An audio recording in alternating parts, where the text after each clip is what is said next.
नमस्कार, आप देख रहे हैं आप तक न्यूज और मैं हूं आपके साथ आरती सिंह आजाद और रुक करते हैं खास खबरों की ओर। गाजीपुर में इन दिनों कोविड-19 महामारी से जहां लोग परेशान थे, वहीं यास तूफान ने भी जमकर अपना कहर बरपाया, जिसका असर पूर्वांचल के कई जनपदों में भी देखने को मिला। पिछले 3-4 दिनों से लगातार बारिश हो रही है। इस तूफान और बारिश को लेकर केंद्र और प्रदेश सरकार ने सभी को पूर्व से ही अल्टीमेटम दिया था ताकि लोग अपने और अपने सामानों को सुरक्षित कर सकें। लेकिन प्रदेश सरकार के अधिकारी और कर्मचारी इस अल्टीमेटम को कितनी गंभीरता से लिए, इसकी बानगी गेहूं क्रय केंद्र लखनचंदपुर पर देखने को मिल रहा है, जहां पर तिरपाल के अभाव में किसानों से खरीदा हुआ गेहूं जिसे उठाकर सुरक्षित गोदाम पर पहुंचा देना चाहिए था या फिर उसे तिरपाल से सुरक्षित ढक देना चाहिए। लेकिन सैकड़ों बोरी गेहूं लगातार बारिश होने से भीग गया और यहाँ तक कि अब उस भीगी हुई बोरी से गेहूं अंकुरित होना शुरू हो गए हैं। यानी कि कुल मिलाकर हम ये कह सकते हैं कि विभागीय लापरवाही की वजह से गेहूं सड़ चुका है। वहीं जब इस पूरे मामले पर जानने के लिए गेहूं क्रय केंद्र पर पहुंचे तब पता चला कि यहां के गेहूं क्रय केंद्र के प्रभारी पिछले कई दिनों से खुद लापता हैं और अपनी जगह एक अन्य कर्मचारी को बैठाकर पूरे क्रय केंद्र को संचालन करवा रहे हैं। मामले की जानकारी होते ही जिलाधिकारी ने तत्काल कर्मचारियों को फोन कर जांच करने व तत्काल रिपोर्ट सौंपने को कहा। इसके साथ ही जिलाधिकारी ने यह भी कहा कि यदि जांच में सही पाया गया तो क्रय केंद्र पर तैनात कर्मचारियों पर कार्रवाई भी की जाएगी। आप कौन? संजय। यहाँ आप अभी प्रभार देख रहे हैं? जी जी जी। कुछ अनाज खुले आसमान के नीचे रखा है संजय जी, वो भीग गया है और अंकुरित भी हो रहा है, ये ऐसी लापरवाही क्यों हो रही है? सर कुछ लेबर कमी की वजह से ये समस्या पैदा हो रही है और जो किसान लोग ज़्यादा अपना ट्रैक्टर लेके आ जा रहे हैं, खाली करवाने में समय नहीं मिल रहा है उनको कि वो सुरक्षित जगह पहुंचाया जाए। कुछ यहाँ पे गोदाम की भी कमी है।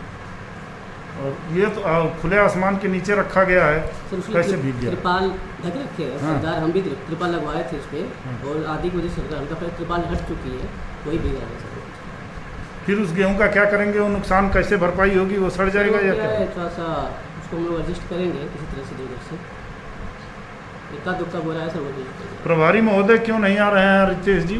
सर उनको डबल चार्ज मिला है हर जगह। अच्छा। कहीं नंद का देखना पड़ रहा है, कहीं गरंडा देखना पड़ रहा है, कहीं डिप्टी साहब साथ रहना पड़ रहा है, इसलिए समस्या पैदा हो रही है। अच्छा। करंडा ब्लॉक का लखनचंदपुर गेहूं क्रय केंद्र है। यहाँ पर पिछले दिनों जो बारिश हुई थी, इस बारिश में सैकड़ों बोरी गेहूं भीग गई और जो गेहूं भीगने के बाद पूरी तरह से अंकुरित हो गई है, जिसको लेकर सर क्या किया जाएगा? नहीं, अगर ऐसा हुआ है तो ये बिल्कुल अनुचित है और गलत है। हम डिप्टी आरएमओ और लोकल तहसीलदार और एसडीएम को भेज के जांच कराते हैं और इसमें जो भी दोषी होंगे उनके खिलाफ कार्रवाई भी करेंगे, क्योंकि अगर गेहूं क्रय किया गया है तो गेहूं को ढकने की पर्याप्त व्यवस्था भी शासन से की गई है। इसमें जो भी लापरवाही करेगा वो उसके खिलाफ हम दंडात्मक कार्रवाई भी करेंगे। सर इसी स्वास्थ्य केंद्र पर जो है लगभग पिछले 1 सप्ताह 10 दिन पहले खरीदा गया उस अनाज को इस खुले आसमान के नीचे छोड़ दिया गया। आप देख सकते हैं ये अनाज की बोरियां ऐसे पड़ी हैं, भीग गई बोरियां, और इन बोरियों में अनाज धीरे धीरे सड़ रहा है। ये सड़ता हुआ अनाज धीरे धीरे अंकुरित हो रहा है, आप देख रहे होंगे। ये जब इस संबंध में पूछा गया तो जिम्मेदार अधिकारियों ने ये कहा कि ठीक है, थोड़ा सा मौसम खराब होने के कारण अनाज भीग गया और देख करके फिर ठीक करा कर उस अनाज को दे दिया जाएगा। अब प्रश्न यह उठता है कि क्या सरकारी धन का इस तरह से दुरुपयोग होना चाहिए? अनाज जब खरीद लिया गया तो क्यों नहीं कायदे से तिरपाल से ढका गया या कोई व्यवस्था क्यों नहीं की गई? और इसी तरह से लापरवाही बस छोड़ दिया गया और खुले आसमान के नीचे ये अनाज पड़ा है, सड़ रहा है, दुर्गंध आ रही है, लोगों को रहना यहाँ मुश्किल हो गया है। ज्येष्ठ माह के पहले बड़े मंगल पर कोरोना महामारी की गाइडलाइन के अनुसार नगर के विभिन्न चौराहों व मंदिरों में भंडारे का आयोजन किया गया तथा कोरोना महामारी से निजात पाने के लिए मंदिरों में बजरंग बली की पूजा और प्रार्थना की गई। कई जगहों पर सुंदरकांड पाठ का आयोजन भी किया गया। बछरावा रायबरेली में 2 जून की रोटी के लिए माध्यमिक वित्त विहीन शिक्षक महासभा प्रदेश उपाध्यक्ष अहिबारन सिंह के नेतृत्व में वर्चुअल उपवास प्रदेश के हजारों शिक्षकों ने किया। इस अवसर पर मीटिंग करते हुए सरकार से अपनी बात मनवाने के लिए सुझाव लिए गए। शिक्षक नेता अरविंद उपाध्याय एवं आनंद वर्मा ने कहा कि प्रदेश के सभी विधायकों, सांसदों, विधान परिषद सदस्य, राज्यसभा सदस्य को ज्ञापन दिया जाए। लखीमपुर खीरी से डॉक्टर अजय ने सुझाव दिया कि मंत्रियों को फैक्स के माध्यम से समस्याओं को अवगत कराया जाएगा। प्रदेश कार्यकारी अध्यक्ष उमाशंकर चौधरी ने कहा कि 85% शिक्षा का भार उठाते हैं तो मेरी भी उतनी ही हिस्सेदारी होनी चाहिए। प्रदेश उपाध्यक्ष अहिबरन सिंह ने कहा कि सरकार को तुरंत हमारा बंद किया हुआ मानदेय देना चाहिए। सेवा नियमावली तुरंत बनाई जाए। आगे उन्होंने कहा, बहुत जल्द ही सरकार के खिलाफ संघर्ष की रूपरेखा तय की जाएगी। इस मौके पर बहुत से शिक्षक गूगल मीट से जुड़े, लेकिन नेटवर्क की समस्या होने की वजह से सभी से संवाद होने में दिक्कत आ रही थी। हजारों शिक्षक अपने अपने घरों पर उपवास पर बैठे व सरकार के प्रति आक्रोश व्यक्त किया। सीबीएसई की 12वीं की परीक्षा भी रद्द हो गई है। अब उत्तर प्रदेश माध्यमिक शिक्षा परिषद की इंटरमीडिएट परीक्षा भी रद्द होने के पूरे आसार हैं।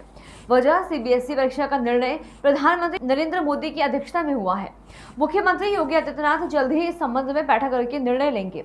वैसे यूपी बोर्ड ने मई माह में ही इंटर के परीक्षार्थियों को प्रमोट करने की तैयारियां कर रखी हैं। यूपी बोर्ड के सचिव ने 22 मई को ही सभी कॉलेजों से कक्षा 12वीं की प्री बोर्ड और 11वीं की छमाही व वार्षिक परीक्षा के अंक मांगे थे। 28 मई तक अधिकांश स्कूल छात्र छात्राओं के अंकों का ब्यौरा भेज चुके हैं। उत्तर प्रदेश के मुख्यमंत्री योगी आदित्यनाथ ने कहा कि प्रधानमंत्री ने कोविड संक्रमण के दृष्टिगत सीबीएसई की 12वीं बोर्ड परीक्षा रद्द करने का निर्णय लिया है। इसके लिए उन्होंने सभी छात्रों व अभिभावकों की ओर से प्रधानमंत्री को आभार व्यक्त किया। सीएम योगी ने कहा कि यह निर्णय देश भर के छात्रों की स्वास्थ्य सुरक्षा की दिशा में बढ़ाया गया महत्वपूर्ण कदम है। उप मुख्यमंत्री डॉक्टर दिनेश शर्मा ने प्रधानमंत्री नरेंद्र मोदी के निर्णय का आभार जताते हुए कहा कि उनके लिए हमेशा से ही बच्चों का भविष्य व स्वास्थ्य पहली प्राथमिकता रहे हैं। कोरोना काल की परिस्थितियों को देखते हुए बच्चों के हित में लिए गए इस निर्णय से न केवल बच्चों को बल्कि उनके अभिभावकों को भी राहत मिलेगी। थाना कोतवाली शहर क्षेत्र अंतर्गत रमईपट्टी मोहल्ले में रात्रि लगभग 10 बजे मूल चंद्रपाल पुत्र जगन्नाथ पाल को अज्ञात व्यक्तियों द्वारा गोली मार दी गई। सूचना पर प्रभारी निरीक्षक कोतवाल शहर द्वारा पुलिस बल के साथ मौके पर पहुंचकर मूल चंद्रपाल को इलाज हेतु जनपदीय चिकित्सालय भिजवाया गया, जहां पर चिकित्सकों द्वारा मृत घोषित कर दिया गया। मृतक सिंचाई विभाग में चालक के पद पर नियुक्त था। लोगों द्वारा घटना का कारण ठेकेदारी का विवाद बताया जा रहा है। घटनास्थल का निरीक्षण पुलिस अधीक्षक अजय कुमार सिंह, अपर पुलिस अधीक्षक नगर संजय वर्मा व क्षेत्राधिकारी नगर प्रभात कुमार राय के साथ किया गया तथा डॉग स्क्वाड एवं फील्ड यूनिट सर्विलांस एवं स्क्वाड टीम को आवश्यक निर्देश देकर अभियुक्तों के संबंध में जानकारी हेतु आवश्यक कार्रवाई की जा रही है। ये सरेआम हत्या होती है, लॉकडाउन में सड़क पे है, क्या वजह थी सर? चूक कहाँ हो गई? शहर में रमईपट्टी बाजार में आज लगभग 9:30 बजे एक व्यक्ति की गोली मार दी गई और उसको अस्पताल में लाया गया। अस्पताल में लाया गया तो डॉक्टर ने मृत घोषित कर दिया। उसका नाम हम लोग को जानकारी में आया है। उसका नाम मूल चंद्रपाल है और वो सिंचाई विभाग में ड्राइवर पद पर कार्यरत है। सर वहाँ पे सीसीटीवी कैमरा लगा है, वो बाइक से थे, कुछ लोकेशन हो पाया क्या? नाकाबंदी की गई अभी तक या कुछ प्रयास अभी तक कुछ सफल हुई है? चेकिंग के लिए बता दिया गया है और घटना के पर्दाफाश के लिए टीम भी लगा दी गई है। और जो आप बता रहे हैं सीसीटीवी, इन सबका परीक्षण करके हम जल्दी घटना का पर्दाफाश करेंगे। सर चौकी के पास है, कार्रवाई अब तक क्या कोई कार्रवाई करेंगे? चौकी के पास हत्या होना ये बड़ी बात है, क्या कार्रवाई होगी? हम हर चीज़ की समीक्षा कर रहे हैं, उसके बाद जैसा होगा कार्रवाई। ठीक, फिलहाल इतना ही। खबरों का सिलसिला लगातार जारी है। आप बने रहें आप तक न्यूज़ के साथ। नमस्कार।